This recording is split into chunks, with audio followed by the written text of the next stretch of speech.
I have my blue moon. Blue moon. Hey, you do.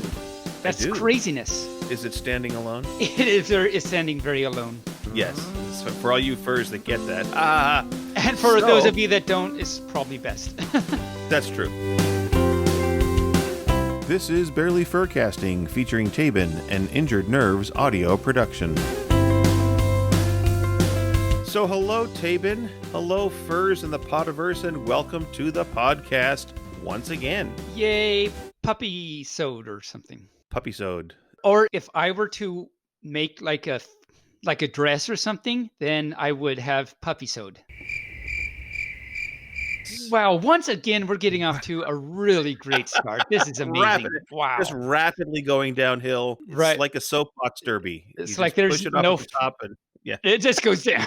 There's no stopping. I think we can probably say whatever we want now because I think every fur has stopped listening by this point. We are hoping to have some good fun today, this week.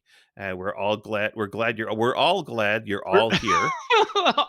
Everything you just said. You know, Tabin, we've been doing this for a while now. Yeah, I know. Wow, can you believe it? What's this, our 26th episode? 28th. 28th. Oh, wow. 28th episode. I don't think we're going to be able to stop ever. I It's like that derby car you talked about. It's like, well, it's been pushed. We can't stop now. Plus, it's become such a part of my weekly routine. Like the other day, I chose not to do anything with the podcast. Wow. And I was like, what do I even do now? What do I do now? Yeah. So we have no mail. Nobody loved us. Maybe someday we can do something that'll make some fur love us. Like give them a hug or maybe say hi. We'll do something someday. Someone will love us. You know what's going to happen? It's going to be like the YouTube videos. You got nobody watching. And then all of a sudden you have 1,000 viewers and you're like, what? When did that happen? What did even happen? And then you're like, what caused that? I'm a little scared. That's exciting. But what happened? Right? Yeah. What happened with that? I don't understand. So let's move on to media. And I'll let you... Media. I'll let you jump right in because, why not? Why not indeed? Let's see. Media. Oh, well, so last week, you might remember, I've been watching a few things, and one of which was the most recent season of Schitt's Creek. And again, I feel I should emphasize for whatever reason, just in case any fur wants to watch it, it's SCHITT''S. Which shows possession. It does. It's a show with possession. Oh my cow. Just today, I watched the series finale. Really good, really great ending. Ends on a very happy note. You know how some shows, they usually end okay, but like the season finales, like they've got to put something in there that's a little bit sad and unnerving because they do that. Mm-hmm. Hate that. Right. I mean, it's kind of fun sometimes, but this doesn't. This is like really feel good ending and really great. So I really recommend it. And it's the series finale, so there's no more. It's a series. Yeah, this is, as far as I think it's true that this was season 5, I think. And I think this was it. Like I mentioned last week, I think it was, I watched the last of The Good Place and how that was the end, and it ended on a really good thing. The writers and editors, they even wrote that we don't even want to try and do anymore because we feel it's a good spot. And it was. And the same thing with Schitt's Creek. I think it ended in a really good spot. I said a lot more than I meant to say about that, but you know how I am, and you're not surprised at all. I'm not surprised at all. And it ended on a spot, not a Fido. It did. To give you a clue about that, it was blue. You probably don't even know what I did there because I don't think anyone... I do. You do? Yes. I'm so proud of you. Steve. Because Steve. Yeah. Oh, wow. I actually feel so much rectified, I guess is the word, that you caught on to that because I didn't know what I was doing. Anyway, hi. So I'm watching not much because I've been all encompassed with everything. And for some reason, when the fall hits, my workload goes way through the ceiling with my job. But I've been catching up on the show Last Week Tonight with John Oliver on HBO. Oh, cool. And a lot of furs are aware of that based on the fact that he had the rat porn on his show. Rat erotica. Rat erotica. Yes, that's true. Although, and he did have a hashtag raterotica.com or something to send messages to or something like that. He did. That's right. Yeah. That was awesome.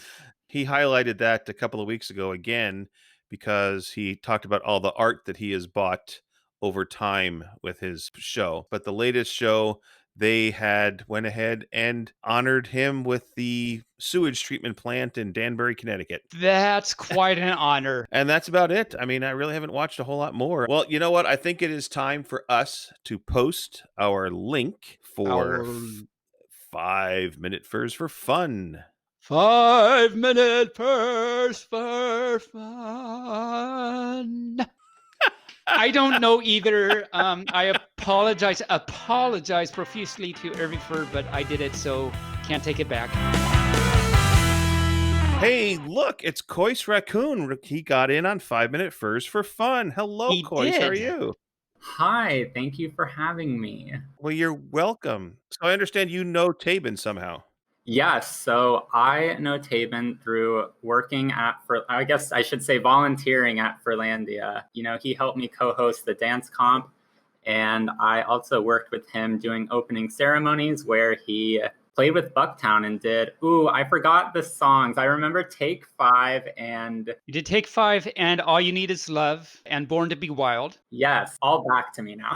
For any fur that wants to see our performance on that and the performance in his show he did, see my YouTube channel and go do the playlist Tabinet Cons. And of course, we did closing ceremonies together too. Obviously. Did we do fursuit games? I don't remember. You know, I was so busy. I remember we were double booked. They wanted the guest of honors to be at the ice cream social, which makes sense. But then at the same time, they had the floor wars going that they wanted me and Bucktown to judge for also. And then I was announcing also or something. I don't know. And so when we went to break, me and Bucktown ran down the hall to ice cream social for a few minutes, ran back, and we did that a few times. Anyway, hilarity ensued, and there it is. And life went on. So, Kois, tell us a little bit about yourself. Where are you from? What do you do? He's an amazing raccoon. How did you get into the furry fandom? I am in Portland, just, chilling here, but I moved from Boise, Idaho, very dry, very unpopulated. And I came here for school. I'm now graduated. Woo. I got into the fandom. I just went down a rabbit hole on YouTube and found furry videos. And I was like, yeah, this is what I want to involve myself with at this time. Sounds good to me. So I decided to instead of just going to a con by myself, I was like, I should probably volunteer to have a reason to go. So I'm not just wandering aimlessly. And I feel like my persona's story is really boring as well. It's the most uninteresting part of my involvement with furries. Good. Yeah, so I was volunteering, but I didn't have a persona. So I went to the Furlandia planning meeting and they were like, well, who are you? And I was like, I don't know. And they were like, what's your persona? I was like, I don't have one. I don't know. Sorry about that. And they were like, how can we trust this guy? I don't know. So I showed up to the next meeting and I was like, oh God, what do I do? I like blue. I like raccoons. I'm going to make a turquoise raccoon and shorten turquoise to kois, call it good, call it a day. So the next time I went to the meeting, I was like, yeah, so I have a blue raccoon persona named Koi. So I'm legit now. Y'all can hire me on, you can trust me. You can join the club. Yeah. So that's where Kois Wow. came from. That's something I didn't know. I didn't realize that it would be a hard name for people to pronounce just because it's out of context and everybody's like, what? How do you say that? I'm like, oh, I didn't make for this. Quosi? I'm like, sure, yeah. That works. Yeah. If you put an apostrophe before it, then people will say Kois. Yeah, I probably should do that. Well, Kois, it's really good to see you. So what have you been? Well, you got your diploma, and that's amazing and possum. What have you been doing since then? So I've been obviously on the hunt for an elusive job. It's so weird, where will it lead me? But in the meantime, I've been doing a lot of drawing and a lot of art and illustration. I'm currently doing an art challenge called Inktober, where you make a new ink drawing every day for the month of October. Tonight's prompt for me is dig. So if you have any ideas, maybe I'll draw it or maybe I won't. I don't know. It depends on if I like it. So dig, and it's Halloween, so something in a graveyard. You dig, man? Maybe it can be I don't know, someone in skates saying you dig. Sure. There you go. There we go. Oh, how about a raccoon? You're so smart. on I like where this skates, is going. and he's rolling by Tabin. He's rolling by me, and Oh he's my, just saying like, "Sup, you dig?" sure. I'll get on it and I'll link it in the group chat. That'd be There awesome. you That'd go. be Perfect. awesome. And if you want to see it too, then join the Telegram group and you will be able to feast your eyes on this incredible award-winning illustration. I love how you Awesome. plugged our chat right there. So that's Yes, great. perfect. Yeah. He is quite the salesman. Is that what your degree is in? Sales? No, it's kind of adjacent though. I studied in graphic design and we had to do a lot of marketing too. So Barely, I want to let you know. So Kois is also a punster. Like I don't know if you saw the dance comp at Ferlandia that we co-hosted, but that was so many bad So many puns. puns? I feel bad for the furs because we kept like not making fun of, but putting their names in a pun and everything, and like we had way too much fun. I won't lie. Sometimes at night I'll be like laying in bed and think to myself, "Wow, some of those are really bad," and I am ashamed. There are definitely some that we should be ashamed of, but they let us do it anyway. They didn't like cut us off halfway through and say, "No, you both are no more." No, they But didn't cut us off because they They didn't didn't turn your know. microphones off. No, they didn't. We didn't know that we were going to do that. I'm sure if we asked beforehand, they would have been like, "Yeah, no, don't do that." no, they were Well, just desperate though. we have a podcast that are full of puns too, so I know what this is like. Yeah. Oh, as I Yeah. heard, some of them are a stretch, but I appreciate the effort. Mostly the ones from me. Barely's are usually good, but then there's me. So Awesome. Well, Kois, our 5 minutes is up, Indeed, but it is. up like a pup. you sound like a very interesting folk, and perhaps we should have you on as a feature guest in the future. Ooh, I'm down. I dig it. You dig it? You're not a raccoon anymore. You're a goose that is burrowing his head in the sand like an ostrich. What? Because down goose and then digging it. I was trying to come up with something really fast, and all I could just picture for whatever reason, all of a sudden, was an ostrich with his head in the ground. But I don't really know. Tabin, do you know how to get down off an elephant? Why, no, Barely. How do you get down off an elephant? You don't get down off an elephant. You get down off a duck. Well, I think we all kind of saw that coming, but I let you do it anyway. All right, Kois. Well, thanks for coming on the show. Thank you for having me. Good to see you. Wait, bark. That was great with Kois Raccoon. Yes, it was really good to see him again. One of our associate editors has been really on my butt about getting more raccoons on the show. We must I have more bet. raccoons. Because he's a raccoon, so I said, well, we need more bears, and Tabin says we need more pups. So there you go. can't have them all at once. So You can't. Rains will be excited. Let's move into our guest, and our guest today is Kazul. Kazul, not from Ghostbusters. That's Zool. This is Kazul. Kazul. Hey, Kazul. Hey, bark. Well, welcome to the show, Kazul. Is it Kazul or Kazul? I say Kazul. I'll respond to either. You can call me Kaz. Kaz? Yeah. Okay. All right. Yeah. And because you go by that. So welcome and hi, and how are you on this fine evening, Kazul? I am doing great. Just going through day by day, trying to be productive and stuff. Yep. Well, that's kind of a good way to get through the day because you find out that at one point or at the end of the day and you did stuff. I don't even know what I'm talking about. So why don't Tabin, do you have some questions you'd like to ask her? Let me steer this in the right direction. Yeah, shall I? please. Thank you, Okay. Barely. Yes, I do have questions that are actually more coherent than anything else I have been saying so far. So let's just dive into that. So Kazul, tell us a little bit about yourself and what you are all about. Well, I am Kazul, and I run a company called Kaz Play.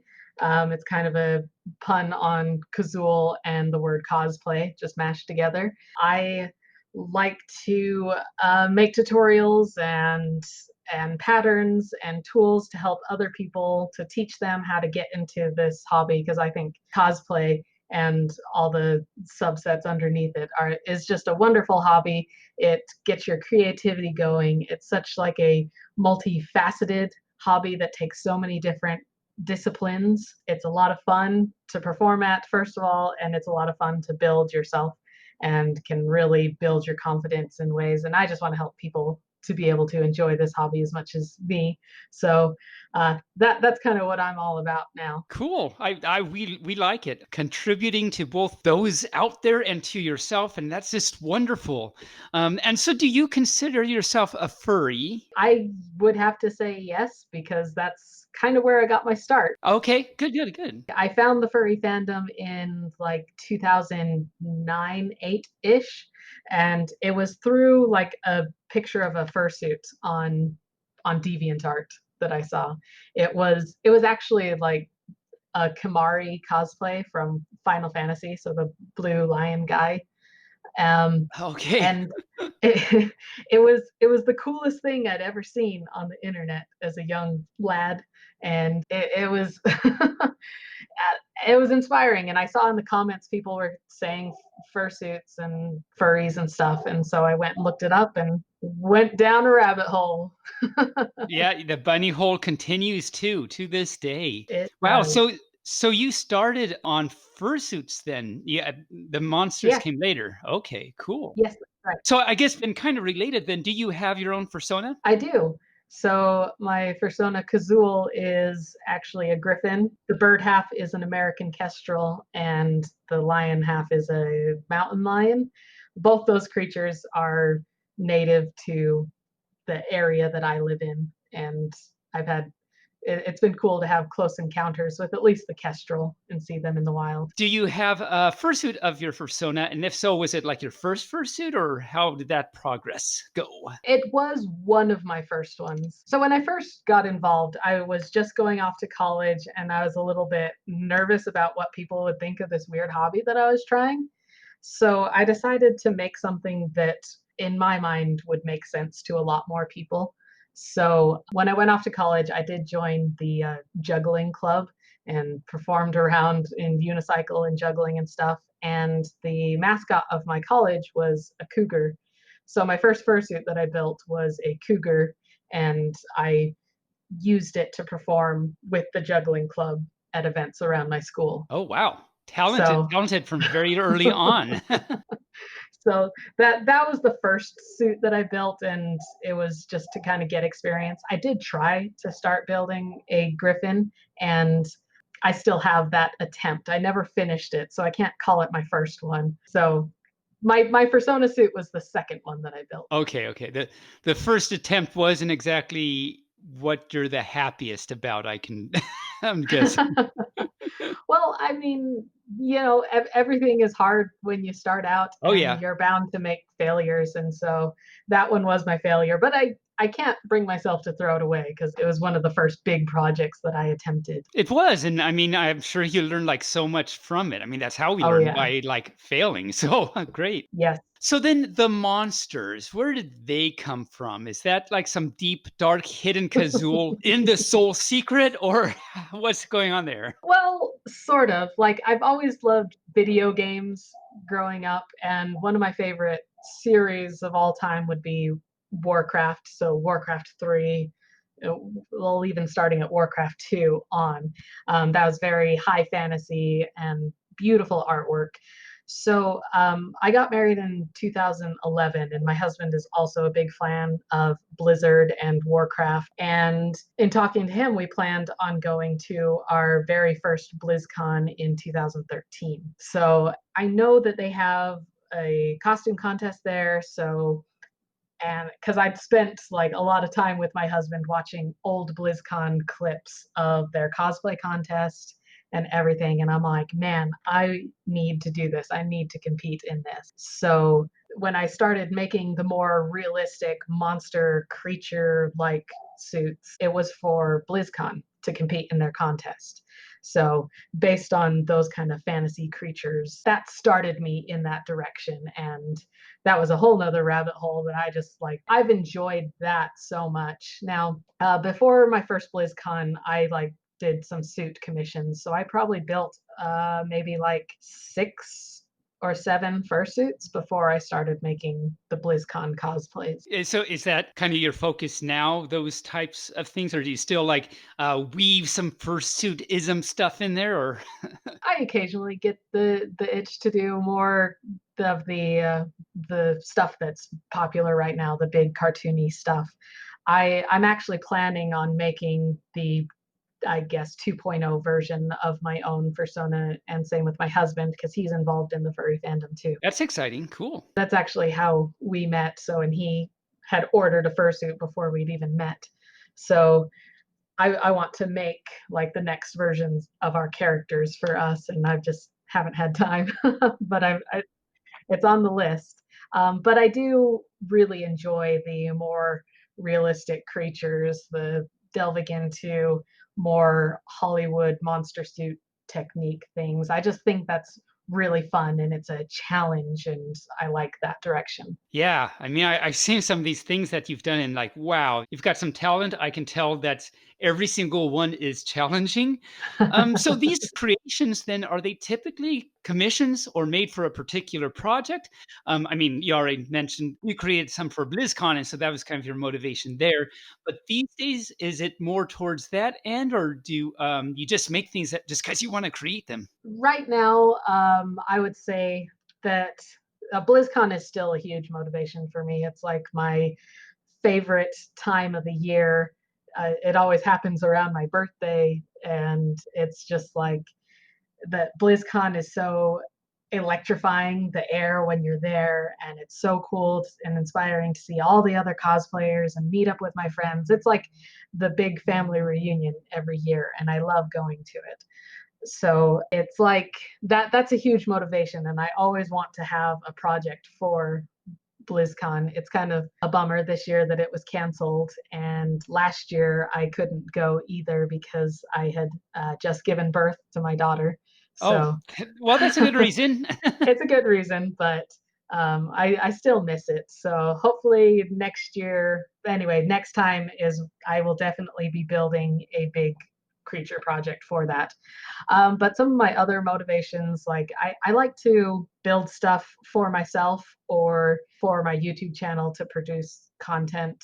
And so I typically don't take commissions just because I don't have a lot of time being a new mom now. And I worked full time for a long time. So I just never had time to do anything but my own work. It turns out there is a finite amount of time in every single day.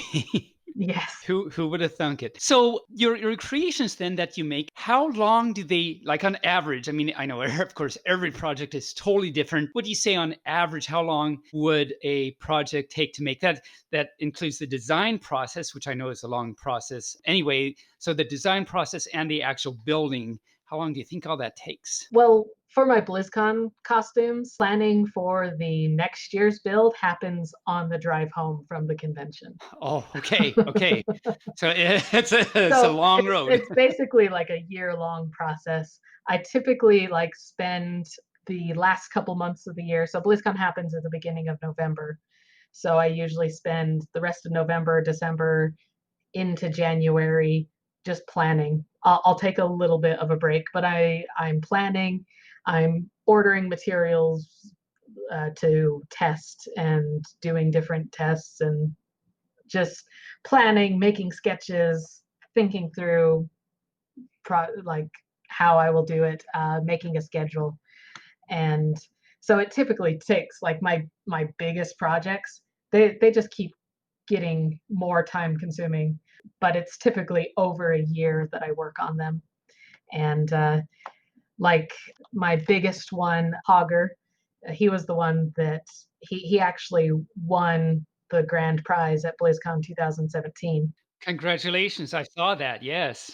Thank you. So he was my biggest one, and that was, I didn't exactly time myself, but it was well over 500 hours of work. And that was just building. Like I didn't really even track my planning time. Yeah. Wow. So Hogger's your biggest, most complex project that you've made? I can believe that. And I actually, in fact, Hogger was the first of your creations I ever saw at, I think it was FC 2018. Is that the one he came to? Yeah, yep, Yeah. he was there. And I saw him there when he came out, and I remember. I don't know who it is. I'm sure maybe it was your husband, your accomplice, your partner in Yeah. crime. I don't know, but he came out of a door, and you just heard someone clapping, and I did, and no one knew why. And then you turn around, and there's this big, huge knoll thing, and it's amazing and awesome, and it's crazy. Thank you. I think ahead of the con, I saw that Hager was going to make an appearance, but I didn't really know anything about your work or what was going on. But I thought, wow, that's pretty amazing. So, at this point in your career, would you consider Hogger your masterpiece? Yes, I Okay. I guess I would because like he'll always hold a real special place in my heart because he won me that prize and that had been my goal for so long. And yeah, I would say that. Awesome. Okay. Every artist has a masterpiece, and Yep. I at this point, and you could create something later. Who knows? Who knows what's coming out Right. of the mind of But Kazul? it's not my only masterpiece, but No. But yeah, no, no. Yeah, no, I've seen your website and you've got some other stuff. Well, and at FC 20, well, I don't know if it was 2018, but at a later con at some point, maybe it was BLFC, I don't know. I saw you at a table and was talking to you about you had, some of your creations out there, and they were just amazing. Like that just takes so much work and devotion, and that's so cool. So BlizzCon was your motivation, your like reason for Hogger and everything. yes. Where did the inspiration for that particular design come from? When it was 2016, I had just built a costume. It was a character named Gen Greymane. He's a white werewolf who is the king of this city. So he has like a really nice tailored coat and he's just like a big werewolf guy. And that had won me an honorable mention at that BlizzCon. And it was the, let's see, one, two, three, that was the third honorable mention that I had won at BlizzCon. And out of 4 times that I've competed, 1 time I didn't win anything. But so coming home from that BlizzCon, I was like, man, I really have to bring it. I really want to win. I've been able to observe up close and talk to the people who have won, and I can see the level of detail in those costumes. And that's what I got to hit. And there was just like this extra level of polish that I needed that none of my other costumes had had. And so it was my goal to do that. So I wanted to pick a character that was iconic, that every Warcraft fan would know. And I wanted to pick a character that I could do a lot of weathering and make them look like lived in. Like with Gen Greymane, he's a king, and so I was a little bit nervous to do a lot of weathering on his costume because I didn't want him to look dirty. Because kings, they're clean, they're well groomed, They're royal, yeah. they're royal. So on that drive home, I decided, yeah, we should do Hogger. Hogger is a stinky knoll. He lives in the forest and he's covered in dirt and mud. He probably smells terrible. And he's from vanilla WoW. Like every person who plays WoW knows the legend of Hogger. And a lot of people have very strong feelings to Hogger because he was this very difficult character to beat. Like unexpectedly would just murder your face off in game over and Oh, over. that's no good. So he was very difficult. Lots of people had strong feelings about him. He had the potential for lots of weathering, and he also had like a really fun presence about him because if you see some of the artwork, like he's just got this crazed look, and he's like smiling, and he's so happy to just like bite your face off. So it's like And that comes across in your Hogger creation too. I mean, his face is just like crazy, and just like you said, but he's like so ecstatic to like just want to hurt you and yeah. stuff. Yes. So that was the plan, was to go forward with that. I also wanted to do I had some crazy ideas because gnolls have a really hunched over appearance. And I'm really conscious of my back. I do have scoliosis, so there was no way I wanted to walk over hunched over all day long. So I wanted to do something creative with it to be able to have a lot of movement in the character to be able to bring it to life, is that I wanted to make it a puppet. So I took inspiration from Big Bird, where the actor has like his hand up in Big Bird's head the whole time, and also Bear in the Big Blue House. So these are both wearable walk around puppets that you have your hand in the head to control. And that would give me a lot of movement and life that I could give to the character. And it would remove the complications and need to fit it to my face and be able to control it with my jaw, which is very limited and tricky to do. So the puppet was my big direction that I wanted to take. Wow. There was some difficulties, like I had to learn a lot of new materials and things to keep the head and the whole costume as lightweight and comfortable as possible. See, some of my other cosplays that I'd built for BlizzCon were very heavy, and it was miserable to wear them during the weekend. Um, and so I was determined, I'm like, I am not going to make a miserable costume. Good for you. I wanted to make it as lightweight as possible. So the head, I actually have structures inside that let me rest the head so my arm isn't holding it up all the time. And also the head, it only weighs, it's about the weight of a loaf of bread. Really? Wow. Yeah, it's That's very amazing. lightweight. So, do you have formal training in puppetry and costume design and monster design, or is this just something that's comes natural to you? I have always been artistically inclined and drawing my whole life and loving that. I did go to school for 3D animation, and I worked in the video game industry as a 3D artist for about 6 years. And I took one puppetry class in college, but I don't know how much I learned from that. It's all just basically been self-taught. There's like researching through YouTube, doing Stan Winston school stuff, learning about all these materials from all these different sources. So I mean, my previous costume from Hogger, the Gen Greymane, I made his head like a lot of the typical realistic fursuit heads are made with a resin base. And that thing was so heavy. It was actually that costume I built for my husband to wear because he's taller than me and he needed to be tall and intimidating. And I felt so bad. My husband was so sore after wearing him. It's So good exercise.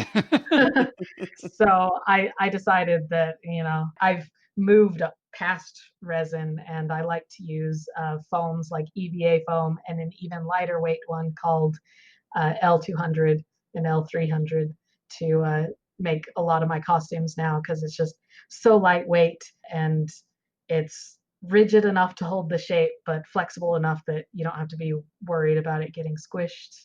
And it's just a really great material that I love. So Hogger is actually, you would say, actually comfortable these days. Well, okay, so here's the thing. The whole costume, I weighed it all. It weighs 35 pounds.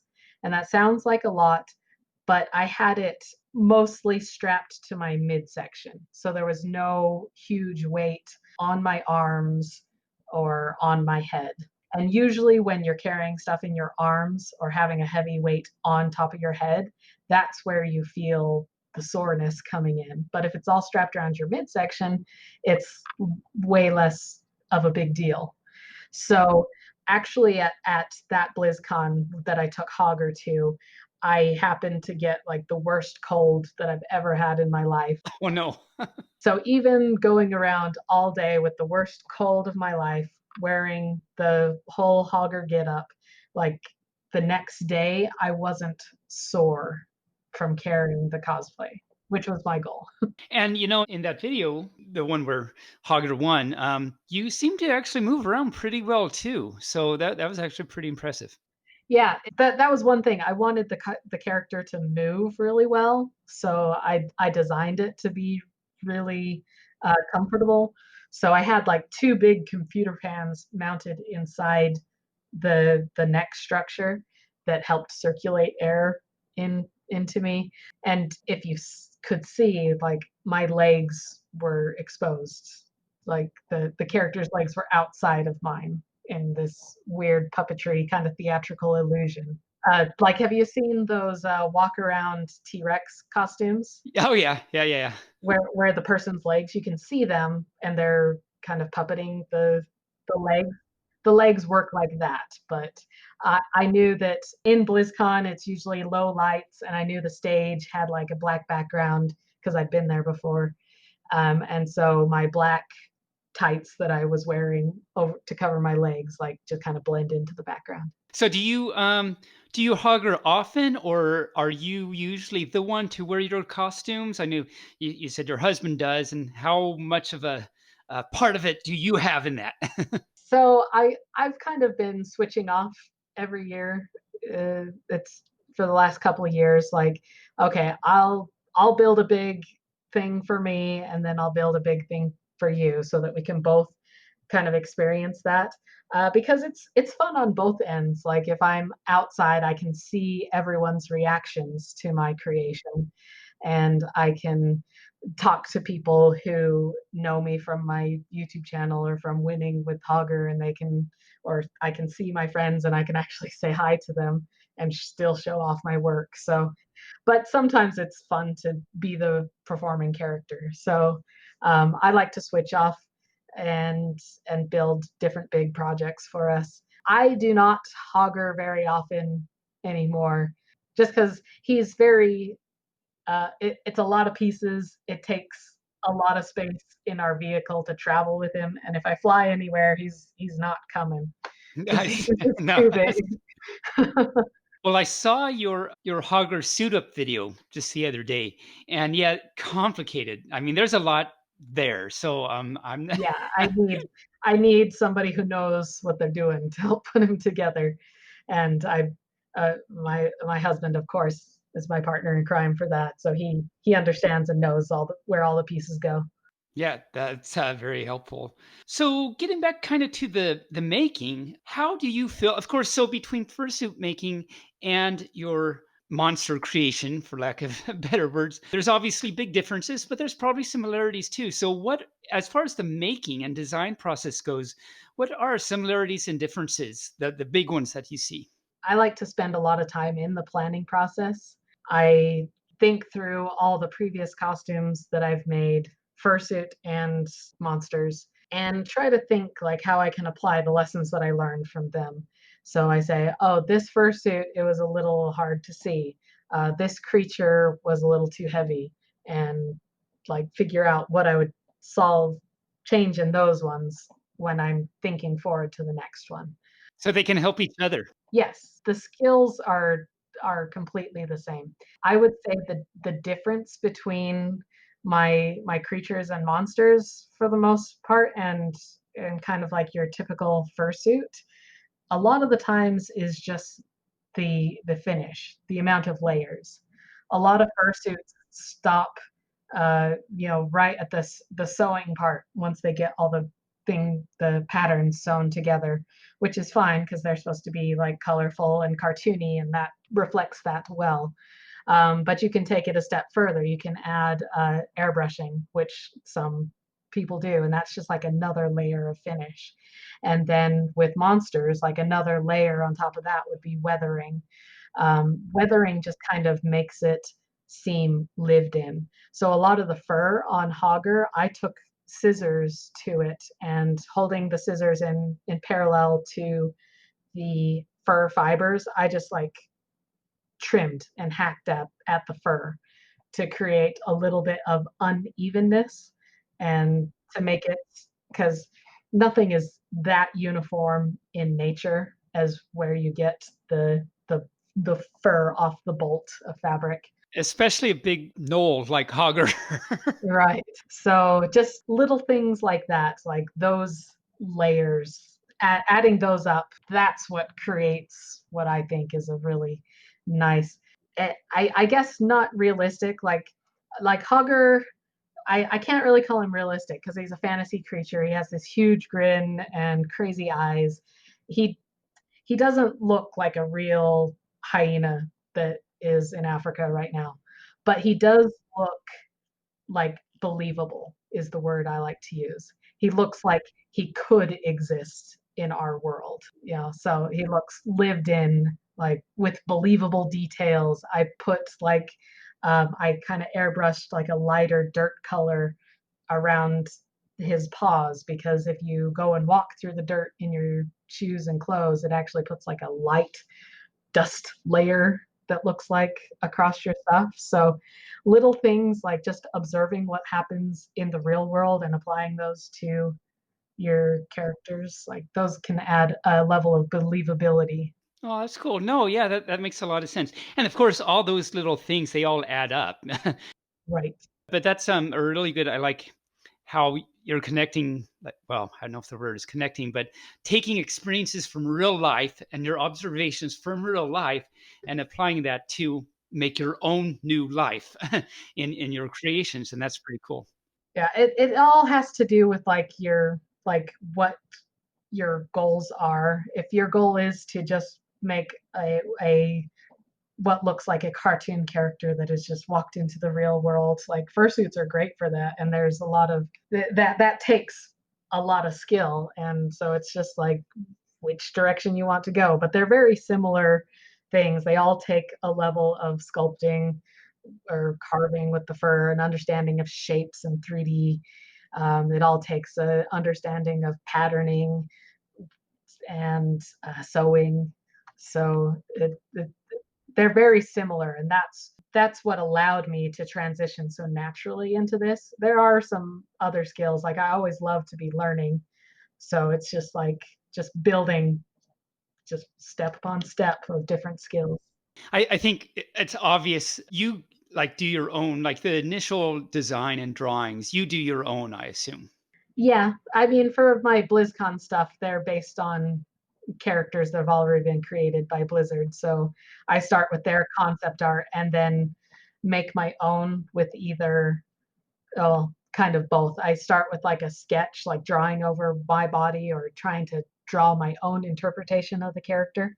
And then I'll take it a step further and do what I call a concept sculpt. So a little miniature sculpt that I'll just really nail down the shapes that I want. Like with Hogger, his source material in the game was like made in 2002 and it was very low polygon. So I had a lot of artistic freedom that I could have like interpret those shapes in the way that I wanted that still like would it would still read as Hogger and people could tell it was Hogger, but it was a lot of my own details and ideas that I put into that character. If someone wanted to start, so as you said, fursuit making and the creature making and all that. I mean, there's different kind of layers and different aspects, but when it comes down to it, if you're doing this creation process, a lot of it is really the same. So, which is great. You can get a common kind of ground and then take it off into whichever direction you want. So, if someone wanted to start doing either creature making or fursuit making or this type of creative process, or maybe they're into it but wanted to improve their skills, how would you recommend they go about doing that? If you're already making and just want to improve, I would say pick a project and pick a focus or two. So when you pick your next project that you want to do, pick one or two new things that you want to learn with this project.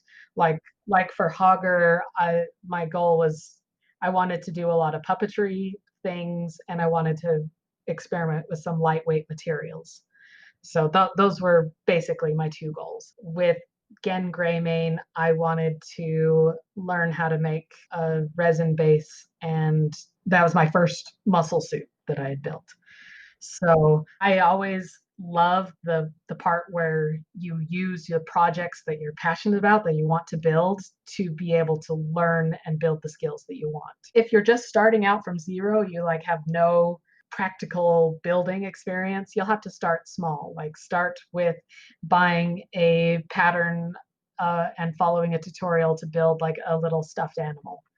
that project will teach you a lot about making. If you can find a project that you're excited about, that gets you fired up and you want to see completed, that'll up your chance of learning the skills and working through the hard things that you got to do to be able to achieve that. Great. Yeah, no, that makes a lot of sense. I like what you say about how you're kind of combining your things, meaning you have these projects you want to do, but use the projects to learn. Don't just say, okay, I know this skill, let's do something with it. You're doing both at the same time. So you're kind of really you're increasing a lot of your motivation and excitement about the project all at once, and becoming a better person, and that's wonderful. Yeah, and I mean that also makes it more like special to you when it's done, no matter how it turns out. If you've learned and have completed something, that's great. I think Yeah. we've had a few other fursuit makers on the show. I think it was Matrices that said her one of her big advices were finish something, don't worry about perfection. I don't remember the Oh, yeah. exact phrase she used, but just do it. And Yes. who cares how it turns out? That's how you learn. Finished is better than perfect. That's exactly what she said. Yes. You will learn more by working on a project and finishing it than you will ever learn by like just researching or reading about stuff, or even starting something and can like throwing it away and starting over and continuing doing that process. Like, it's a lot of the times better to just like push through and finish. A lot of the times when I think like, oh, this isn't looking good, this isn't looking good, that there's a moment where you're like, huh, this like you keep working on it, you keep refining it, and you're like, oh, this doesn't look as bad as I thought it did. So that happens a lot. Like, it turns out better than you think it will. But also, like, don't be afraid to make something that you're like, well, that was a learning project, I guess. That was- Don't feel pressure. You don't have to share it online yeah, if yeah, you right, don't want right. to. You don't have to show anybody. Just build something. It's Yeah. good. Like, yeah, you have to do the work to learn something. That's why I'm a fan of, after each project, I like to take like a post-mortem and like actually take the time and write it down, like, oh, I like this about this project. I'm really proud of this part. I could do better on this other part. Um, I I think that this part really sucks. This is what I would do better next time. I like to keep records of that and look back at it. Part of the learning process, definitely. So even when you're done with the project, you're not done learning. Never. Right. And yeah, there's like, even when you're done building the project, like when you go wear it intensely at a convention or something, you learn a lot more even about how you should build things too. So like figuring out how to make it easy to get on and off, or how making it so it's more comfortable or not. Like, those are all things that you have to learn, and you won't learn unless you have a finished product to wear around. Yep. And I guess still, even if part of the value of finishing a project would be, well, now the next time you do it, you know what's coming up. Whereas if you do, like you were starting to say, you start something and throw it away and start over again, you don't necessarily know what's coming up in the end. So you can't like really think ahead about it. So you're stunting your growth in learning that way too. Yeah. Yeah. See, this is something that I kind of learned from being in the video game industry, is doing a prototype. I like to take, if there's a part of my costume that I don't know how to do, like on Hogger was the first time that I built any armor or like kind of foam prop. Before I built the rest of it, I took one small piece and I built that out to completion. So I formed the foam, I weathered it, I painted it, I weathered it again, and just took it from the start to finish, just one piece, one small piece, so that I could learn each of the parts of the process and figure out where the mistakes or possible hardships were, so that I could have those in mind when I built the rest of the costume. I ended up throwing the first piece that I built away and starting over, just because I learned a lot, but I took it through to the finish and said, okay, I learned some things. Now let's start over. And the next time I did it, it worked good. And I mean, he came out amazingly wonderful, so it worked apparently. So I forget if you mentioned it already. Do you have any current or near future projects that we should be looking forward to? Yeah, I have two in mind that I really want to get to, and they are actually pushing outside my comfort zone. So for the past, I guess since 2009, I've been doing, furries, creatures, monsters, and I'm still kind of in that camp, but we're crossing the threshold into the humanoid type stuff. Uh-oh. So one of my next projects for the next BlizzCon is actually a goblin character called Jaster Gallywix. Jasper Gallywix. Yeah, he's the mob boss of the Bilgewater cartel. So I'll get to build a fat suit, and I want to do some stuff with silicone skin and try to make a silicone mask so that it would have that realistic skin texture. So that'll be like the first costume that I've built that will use my own eyes. So I'll have to get some contacts. So that's pushing, you know, outside my comfort zone. Big So learning opportunity. yes, lots of new things to learn. I know a lot of my followers won't be quite as jazzed about it as I am, but I'm really excited to get into this project. Also another one from Bloodborne, which is it's a monster, but it's not an animal monster, if that makes sense. Okay. So it's called Murgo's Wet Nurse, and it's a fantastic creature that has like 8 arms and a set of wings. Oh, And wow. That sounds complicated already. yeah, that one's another big puppetry one. Yeah, yeah. I'll probably make my husband wear that Yeah. one. Just I'll make it, and you can do the complicated task of, cosplaying with it. How's that? Yeah. So how can we find about more about you and your work, like social media, websites, that sort of thing? Well, I am all over the internet, but probably the best place that you can find my work. Let's see, it's go to kazplay.com. That is KAZPLAY.com. One That's my word? website, one word. Okay. Yeah, good. Yeah, And that's where I go. you can find links to all my social media and like my Etsy store and my YouTube channel. Pretty much if you search Kazplay or Kazul cosplay on any of the social medias, I should show up.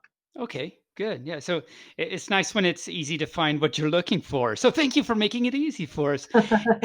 And so I imagine what we would find there is tutorials and, of course, demonstrations of your work and links to your awards and those sorts of things. Right.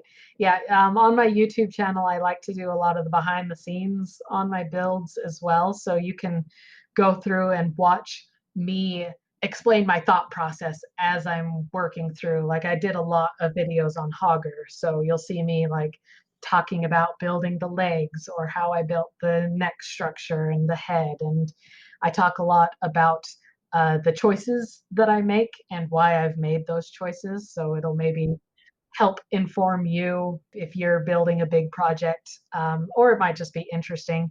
I have some tutorials and patterns and different tools on my YouTube channel. That's kind of like the main platform that I'm focusing on right now. No, that's very useful. Yeah. So you're currently a guest on our podcast. I understand you have a couple of podcasts of your own. Yeah. So I do a podcast with some old high school buddies of mine about video games and video game news. It's called Pause Screen. You can find that on all the Stitcher, Google Podcasts, iTunes, all of them. So Pause Screen, And how do you spell that? like a pause screen, not like animal pause. Oh, Like okay. you press pause Oh, to okay. halt the game. Well, I'm just a pup, and we know where my mind went. So, okay, no, I got it now. I got it. I got it. Pause screen. Okay, nice. I also do one with my husband. It's on a little bit of a hiatus right now as we try to figure out our schedules with his new job and our daughter. But it's called The Worgen's Howl, and it's all about World of Warcraft. So if you're a fan of World of Warcraft and like the art and community, that's mainly what we talk about. Cool. So how long have you been doing these podcasts? The Pause Screen started in 2014, and Wow. Wow. Morgenthau started in, I don't know, 2013. So you're an old hand at this podcasting business. Ah, yes. You mean she's an old paw at this podcasting She's an business? old paw, yeah. Yeah, my husband, like, he did it before we got married or even met, and he was the one who introduced me, which actually I would encourage everybody to podcast because it helps get your confidence up, getting used to the sound of your own voice and learning how to talk and articulate your thoughts. Like it's a good exercise, I think. And learning how to edit and modulate and Right. all of that Yep. stuff. That is Yes. also another part. Like the hosting thing, that still is over my head. My husband handles that. Yeah, yeah. There's a lot that goes on in the background, and a lot of people don't understand that. But there's lots of resources to learn online. Like anybody can have a podcast. Oh, absolutely. I As mean, is the case with I this. We have a podcast. Clearly, anybody can do it. I mean, if they let Taven on a podcast, it's like, well, yeah, pretty much anyone can do it. So to round out our interview with you, Kaz, anything last words of wisdom or sage advice that you'd like to pass down to the listeners in the furry world? Because I'm imagining there's not a lot of people that there's a lot of crossover between gaming and furries, but I think you're gonna have a little bit different attraction here on our little podcast. Well, coming at it from like just your passions and trying and learning something new, like always be learning and working on something. Like learning and improving yourself in some way is so valuable for your mental health, like just working on yourself to improve. And it doesn't have to be something that you have to show off to everybody and prove yourself to anybody else, but just like working on yourself, improving. I like to say on my YouTube videos a phrase to end that I always say, remember to embrace your inner beast. And that's kind of what that means. And what that means to me is that, everybody, we're not perfect. We're not the people that we want to be right now. Like, but that's okay. You can still embrace yourself, and only then when you can be like, I am right here in my life. That's the Once you embrace that, then you can start down a path of working on like different things you want to improve and working to get where you want to be in life. Working on hobbies and having fun with something is a great way to just like work and improve and do stuff. Like just doing something. I'm always an advocate of trying. And if you like doing it, you're more motivated to do it and therefore learn from it. So, yeah. Yeah, Well, Kaz, thank you again for being on our show. It's been a pleasure to have you, and we look forward to your next creation, thank you. We do. whatever that will be. I'm sure that there are some really cool things floating around in that mind of yours. Always.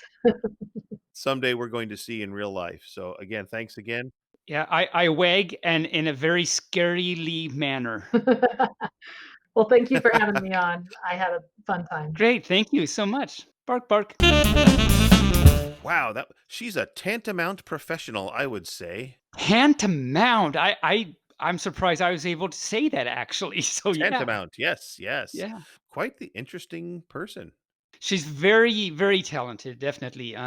For any of you furs out there that have seen her work, she's very talented. Hogger, I knew that was one of her greatest big creations. I didn't realize it was like her really biggest, but I mean, I totally believe that. And this whole time, of course, while she was talking, we've had all these, well, all from all different types of artistry and dancing and fursuit making and all these artists and stuff, and especially the fursuit makers. Of course, a lot of what these people are saying really feed off each other well. I mean, they're saying things from their own viewpoint, but they're also really good advice that's meshing with everyone else. And I'm hoping that any for that listens to all this can put it all together and really improve their own learning and techniques. Mm-hmm. Absolutely. That's one of the best things about this whole community is insanely creative and insanely supportive. And having both of those together just really makes things skyrocket, I think. So Absolutely. that's really You great. bet. That is so true. So true. Well, Tabin, I suppose we should get along to our next little doggy. No, wait a minute. I think I was gonna I said get along, and then doggy came into my head. So I That can guess mine too, though. So it's like, you know what they say, I can't get along, little doggy. I can't even get one that's short. But anyway, shall we move on to our next segment? yes, I think that would be a great idea. Let's move along, little puppy. Well, now it is time for kind of furries in the news, upcoming events, and a random wiki fur page. So that's kind of what we're rolling this all together. Don't know what we're going to call this segment from now on, but Because that's a lot of words for a for a segment. segment, What do you yeah. say? We have an upcoming event next weekend, the 13th and 14th of November, Uh-huh. which is the virtual Halloween 2020 pandemic. Oh, okay. What's going on there? I don't know what that is. It's a virtual con on the 13th and 14th. There you go. That's And what the it theme is. is pandemic. And the Huh. theme is pandemic because So how that's a little, appropriate. I know, but like, why do we need a con themed that? It's like, that's what we're living every single day. It'll be interesting to see their take on it, I guess. And I think it has something to do with Halloween, even though it's 2 weeks after Halloween. It's an event that's coming up that Fur's going to attend. That's the thing. Okay. And now I would like you talk for a minute while I try and find a random wiki page. How's that? Okay. I am just a pup. I run around. I've been good at, if I chase tail, it's in a very homogeneous fluff, happy sense. So for any of you furs that have actually been with us since the beginning, well, one, I say thank you so amazingly much. That actually means you actually have no idea how much that means to us. But from the beginning, I had the tail saga, right? And so Yes. the first, like, what, 10 episodes or something were about how I was improving my technique to chase the tail and then eventually catch the tail. And then I worked on some tricks with that, and then imparted my knowledge on squirrel and I think there was a chipmunk and maybe birdie. How's a birdie chase his tail? I don't know how that went, but there it was. And then eventually, because they're just still birdies, still like feathered tails. And then Tail wrote me that message, that letter that we got. Our first mailbag was from Tail. Mhm.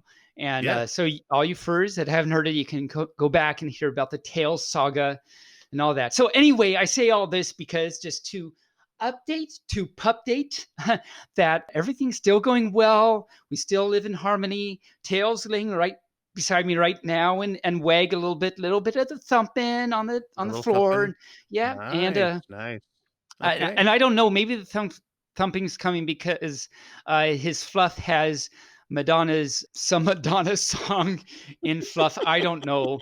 I actually don't know what I'm talking about now. We're going to move on to the wiki fur page. That So, would be so good. Thank you for letting me not talk anymore. okay. So I'm clicking the random page, and unfortunately, there's not a lot coming up. They're like one sentence things. So I want Okay, well, something a do a little. bunch of one sentence things maybe.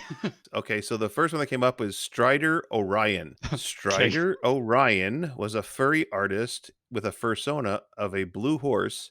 He was guest of honor at Furry Weekend Atlanta in 27 or Oh, 2007, not 27. 2007. I don't think they had a furry con I in don't 27. think they had one. No. No problem. And it says as of the year 2014, he appears to have vanished off the face of the earth without explanation. Or any Okay. fluff left behind, apparently. Clicking another one, P Dog, He dog? the letter P dash dog. Mhm. It says, is a fursuiter who lives in British Columbia with his mate, Lace. And that's it.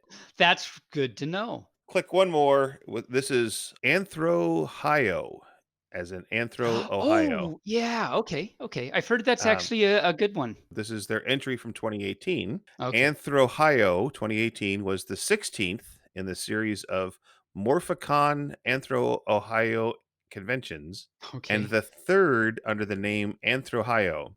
It took place over May 24th through the 2017th on the 2017th. No, it took place over May. What's the 2017th? I don't know. And I don't know why it made me laugh like that, as a matter of fact. It took place over May 24th to the 27th, 2018, at the Crown Plaza North in Columbus, Ohio. The theme Okay. has been announced as Barks and Recreation. That's cute. Oh, I like it. I like it. Yeah. Of course, you know what that reminds me of our Bark in the Park video. Um, Yes.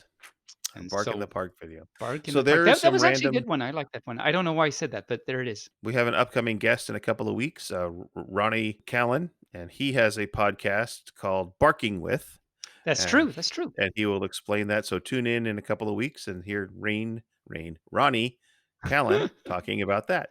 And And also tune in next week too, not just in a couple weeks, but like, And I have a small request because I haven't looked at it lately. What is okay, on our Wikifur? So for any fur that didn't know, Barely created a Wikifur for the podcast. At one point, it was very bare bones. It may still be, but I'm just curious what's on there. it's still pretty bare bones because busy. Busy bare bones. What I do is I update. Actually, it says Barely Furcasting featuring Tabin is a weekly furry-centric podcast with Barely Normal and Tabin as co-hosts. It is produced under the umbrella of the Injured Nerves Productions Company. It is on all major pod platforms as well as a direct website. The show is a loose format with banter. That's us bantering co-hosts. And a central feature is usually an interview with a notable fur in the furry fandom. Said as of October 31st, we have a list of all the guests that we've had on the show so far as Oh, of okay. October 31st. That's actually So, very useful, which actually segues way actually into the math thing because when I was trying to figure out the math for this particular episode, I was going through and I found some great things that I thought, and then I'm like, wait, did I already do that previously? So now I need to make a list, go back and make a list of all the maths and also the stories I've done so that I don't start repeating them. Mr. Tabin, what do you have for us in the math world this week? This week, I have a paradox. So I think paradoxi. I think the plural of paradox is paradoxi, isn't it? Paradoxes? That's a couple of little Paradoxes. flat dogs. That's a couple little flat dogs. You go to Yeah. a pet store and you're like, yeah, no, I don't want one. I'll just have a pair of doxies. But seriously, what is your math story? So oh yeah, we're doing that. So for any of you first that listen, every now and then I've had some paradoxi that I've said, which are pretty cool. And there was one I said in a prior episode. It was the liar's paradox, and it was about a liar who everything he says is a lie. And he makes this statement, I am lying. That's it. That's the paradox actually right there. So I'll let any further that's just listening to this try and figure out the paradox there and go back and find the episode and hear me talk about it. This paradox I have for this week is called the crocodile dilemma, and it's in the same vein as the liar's paradox, actually. And it's also one of those, another paradox I had at one point recently, I forget which episode, the one with, do you remember barely the one about heterological and autological? I don't, but I'm sure I could go back and listen.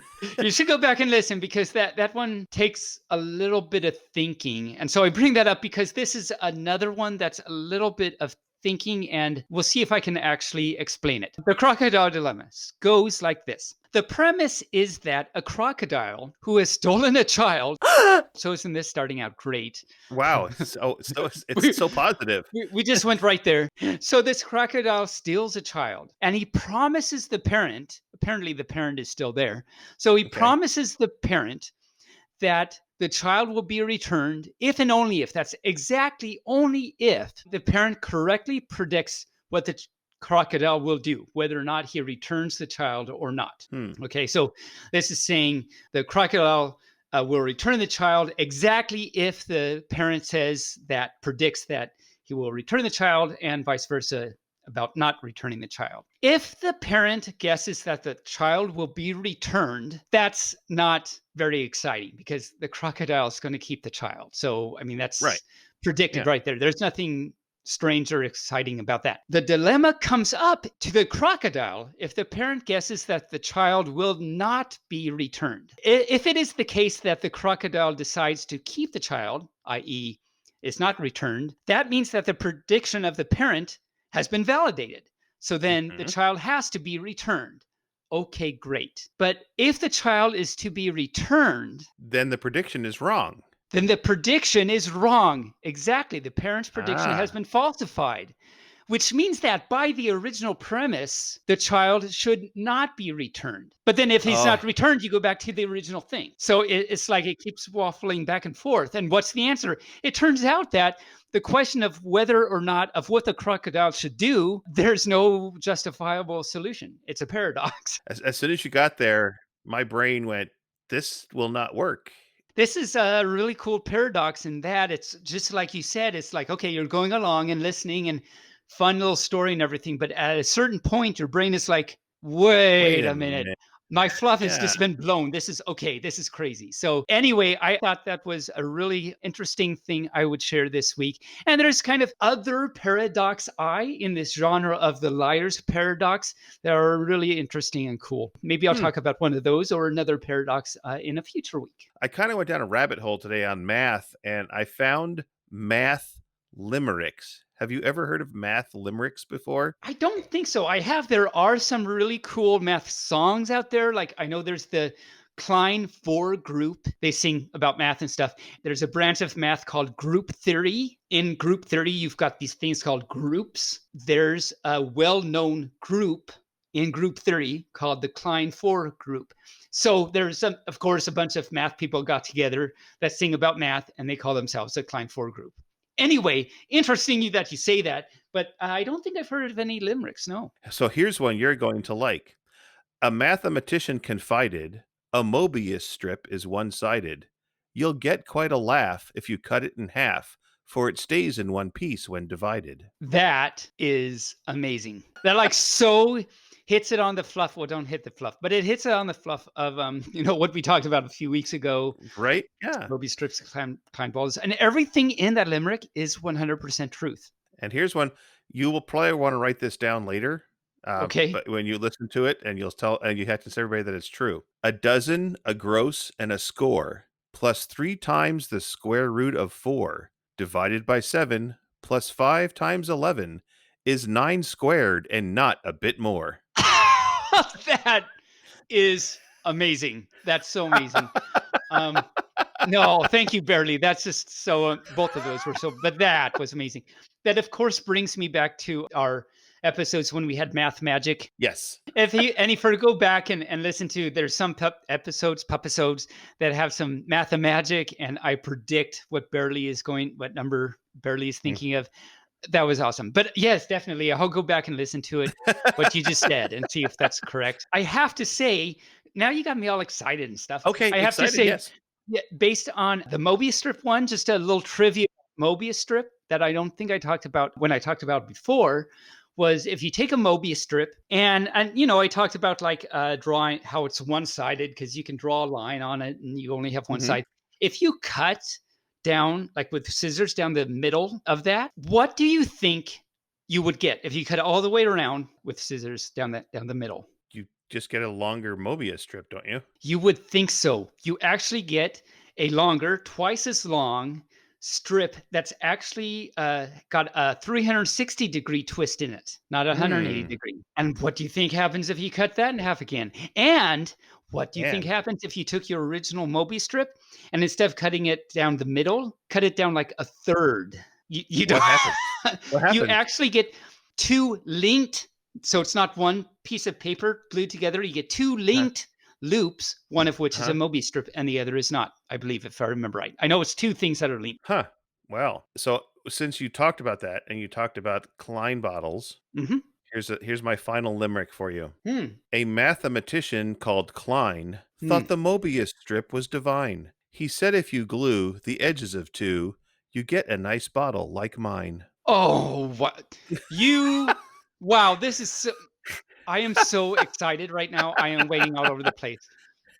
Wow, because that is so true. That is exactly what happens. If you see Mhm. my video on my YouTube about Mobi strips and Klein bottles, I talk about how if you have two Mobi strips and glue it across a common boundary, you get a Klein bottle. Wow, I'm so excited. This is oh, Barely, you have made this pup's night. You have no idea. Awesome. Actually, you probably do have an idea, but I do have an idea. I know exactly what to do to get you going, man. I you could know. you I do. know me like better than you probably should.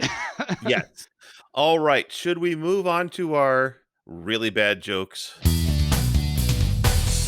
Yes, we should, but let me get my book. I forgot to get my book.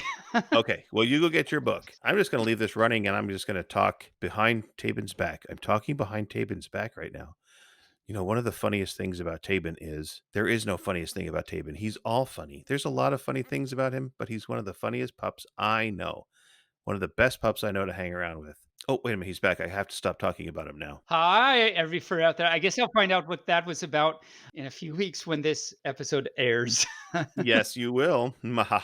So we have lots of really bad jokes. It's kind of become the trademark of our one of the trademarks of our show. I mean, And it's throughout the entire show, but then we have, I mean, what is that? We do that throughout the entire show because we can't help it because we are who we right, are. But then we devote an actual segment to it section. too. Yes. It's like, that's crazy. Okay.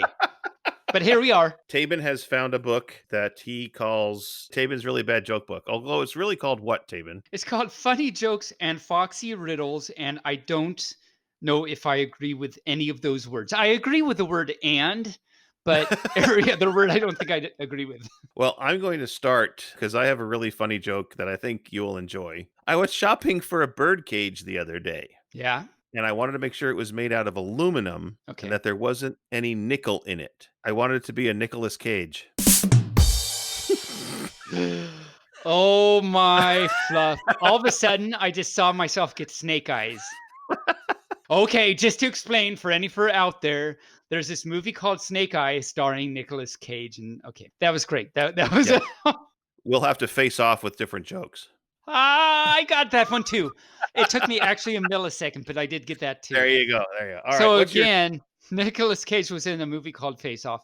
I like Snake Eyes better. That was actually a really good movie. I've seen it like many times. I like the movies. These aren't the only kind of movies I like, but I like the ones that have it's not gotcha ending, but like, wow, didn't see that one coming ending. Did you ever see The Game with Michael Douglas? maybe? It's an older movie, but it's one of those that series of events and things, and at the end you're like, wow, I did not see that coming, and it's kind of a mystery puzzle type thing, and I like those. Anyway, next is, I should say, for any fur that hasn't heard the segment before, this book that I've not previously read this jokes, and most of the time they cannot be really qualified as jokes, but here it goes. There's this man and he's in a hurry and he says, will the hotcakes take long? The waiter says, no, round as usual. Oh, wow. No, I have to read the right words because that doesn't make sense if I don't. That makes no sense. It doesn't. But when you hear how it's supposed to go, this will be great. How it's supposed to go is the man in the hurry says, will the hotcakes be long? And the waiter says, no, round as usual. No, there's a big difference. So what we learned here is one word can make a huge difference. That it can. I'm pretty sure that we're going to have to retire the phrase avoid it like the plague. Ah, really? Why is that? But because it turns out people really don't. Because of COVID, they're not really avoiding it like the plague. They're this just is a doing current stuff. day. Okay. It's a current joke, yes. It's a current day joke. Okay, I did not expect that. I got it. Okay.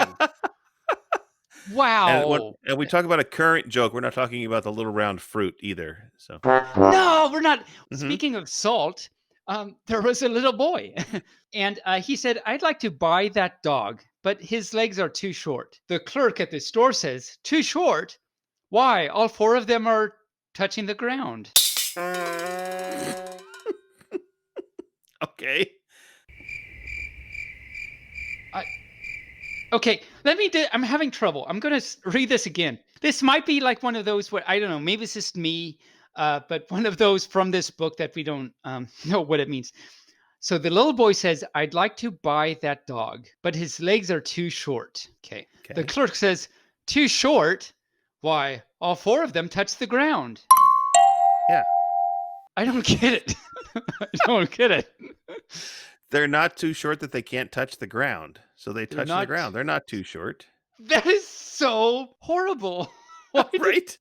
Who came up with that? Again, your joke book was written in 19 what? 1968. So okay, I can. It was a different world. So if an octopus and a shark had a fight, who do you think would win? I would guess the octopus because he has more than one tentacle, which means he is a pie. Or he's better armed.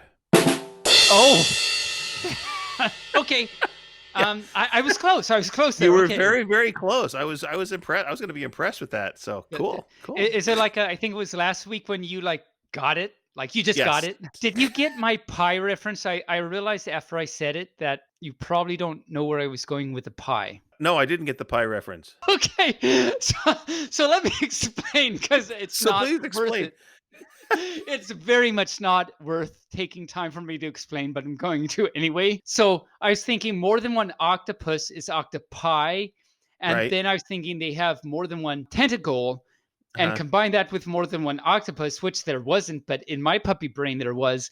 So that's the pie, octopi. It was very Octopi. dumb.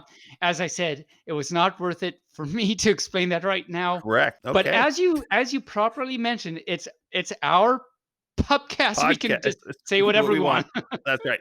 So do you have any more jokes? Besides me being on the Well, I mean, here Pupcast. we go. I do.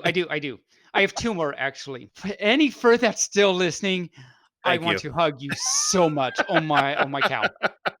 Bob says, "Did you take a bath today?" And Charlie says, "Why is one missing?" And so Pete. Pete. He's a good guy, right? Pete's a great guy. Pete's Yeah. a great guy, and he makes dinner because Pete's a great guy.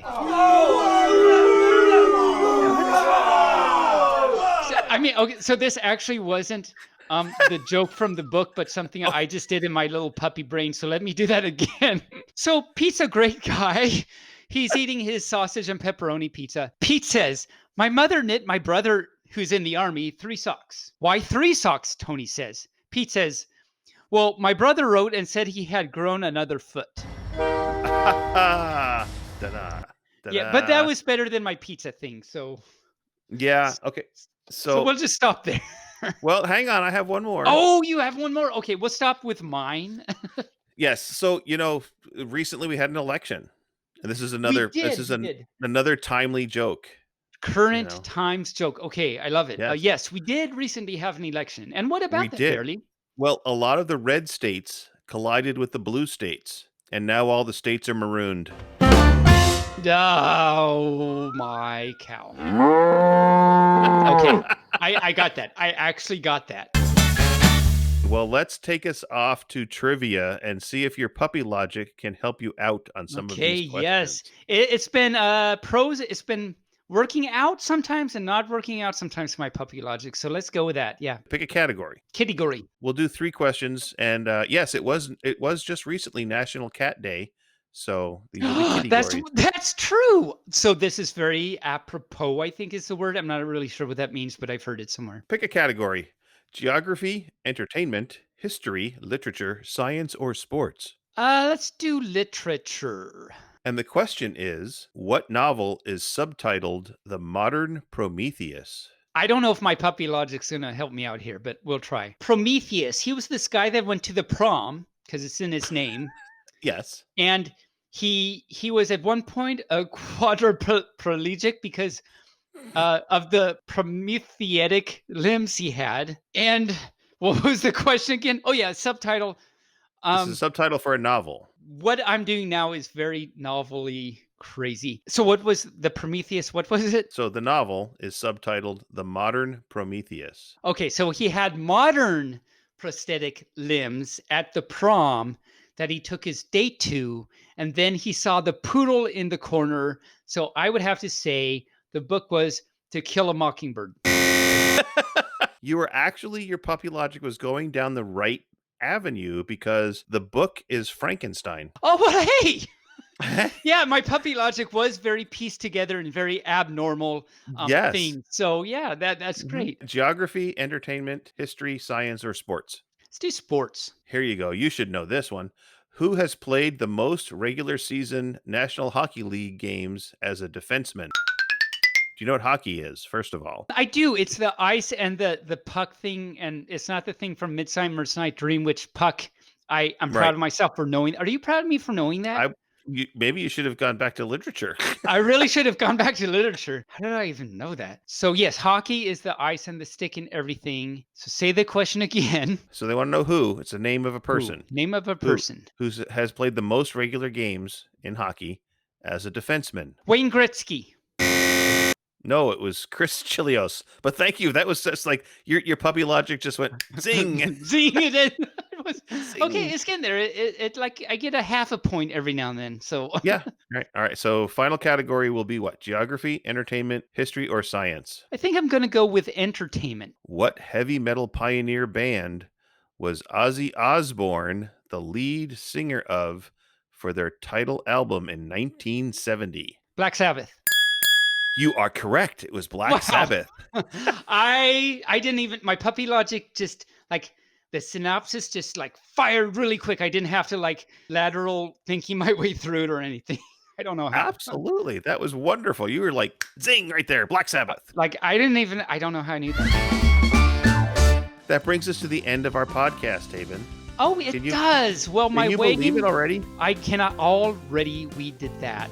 We survived the puppy puns, we survived the barely puns, we survived the jokes, we survived me talking, and that's amazing. I really think if any fur is listening, I know why. It's because they want to hear you, Barely. If you remember, was it a week or two ago, the letter from Chiron? Yes. What was it he said?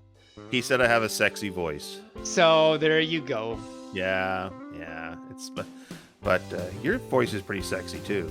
Oh, well, now you're just a sweet bear. Oh, my fluff. I don't even know what that word means. But I know, there it is, fluff. And every week I'm amazed at how fast this time flies by. It seems like we just sit down to start the podcast. The next thing we know, it's over, and we're saying goodbye. So, all you furs out there in the Podiverse, be sure to reach out to us on Twitter, Telegram, email, Fur Life, WikiFur, Facebook, or, even carrier pigeon. The one that I taught to chase its tail. Yes, the pigeon that you taught to chase its tail. Awesome. All right. Well, I'm going to say goodbye, Taben. What are you going to say? I'm going to say wag, wag, bark, bark, and goodbye, Taben. Until next time, bark. Love you all you for listening to us. Thank you so much. It means you have no idea how much it means if you're actually listening to us. That's so amazing. I can't wait to hug you all.